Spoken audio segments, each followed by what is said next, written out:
The next question. Assalamu alaikum. Wa alaikum assalam wa rahmatullahi wa barakatuh. My name is Rizwan Ahmad.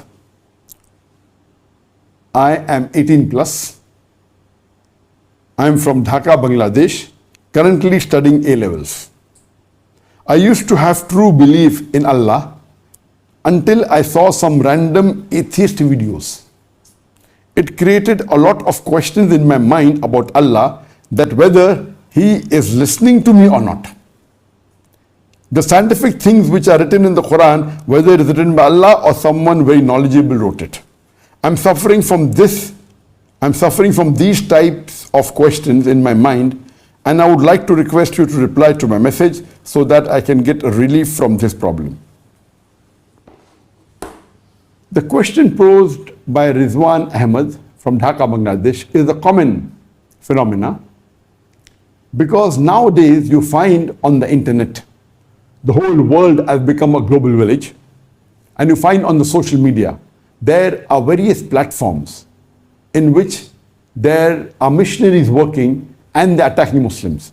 There are Christian missionaries, there are other missionaries, there are atheists who try and attack Islam and take out faults in the Quran, ask questions which confuse a Muslim, and there are many Muslims who get confused, and from them, many of them even leave the deen.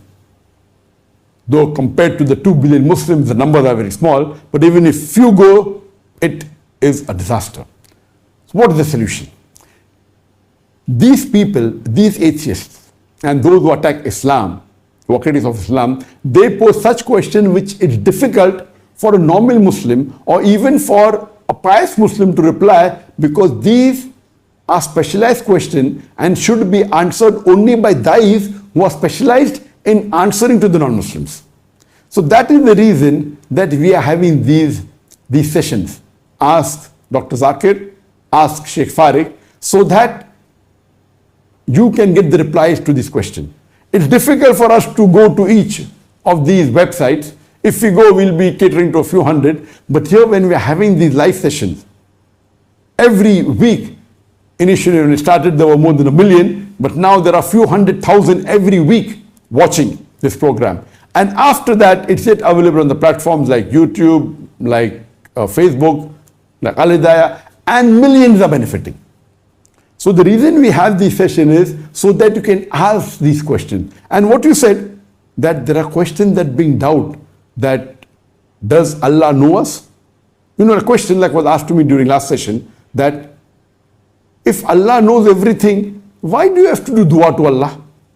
If God knows what you want, why do you have to do dua to Allah is the question. And it's a logical question, and this answer was given by me in the last session. That what is the reason Allah wants us to do dua to Him? Even though He knows what you want, then there may be questions like, who created Allah? This is the old question which I've replied, but again I've replied in detail.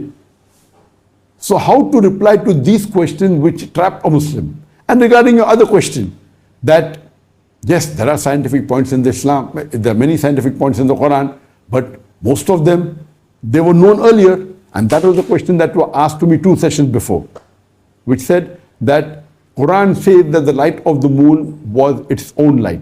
The light of the moon is its own light. But this was discovered by a Greek philosopher a few centuries ago, before the Quran was revealed. And the argument is correct.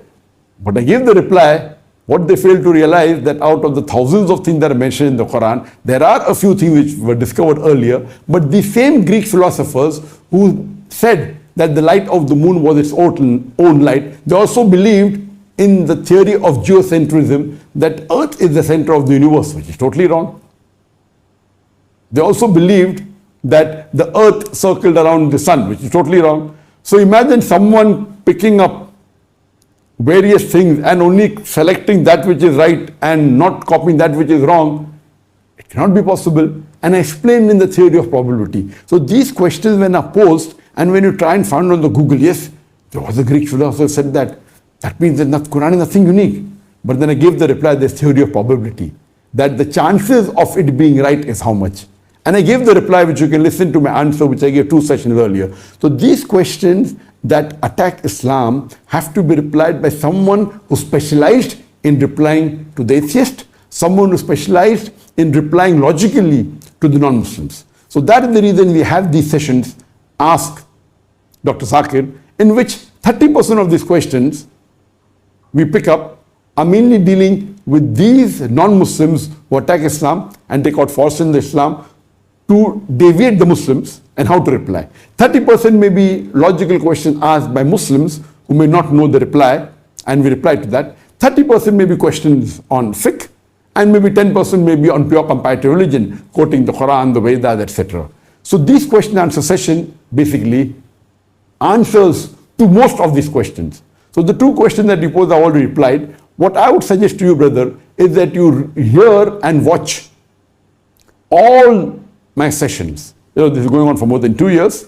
There are 10 seasons, and this is the 5th session. Each season I have, on average, approximately 6 sessions. Sometimes it has 9. So totally already more than 60 plus Ramadan would be 70 sessions have been taking place. And each session I reply about 15, sometimes 20. So more than 1,000 questions have been answered. And very few are repetition, less than 5%. So if you watch the answers to these 1,000 questions, inshallah, if not all, almost all your queries would be answered. So I do request you to watch all my answers of this session, Ask Dr. Zakir, and inshallah, almost all your queries would be answered. Hope that answers the question.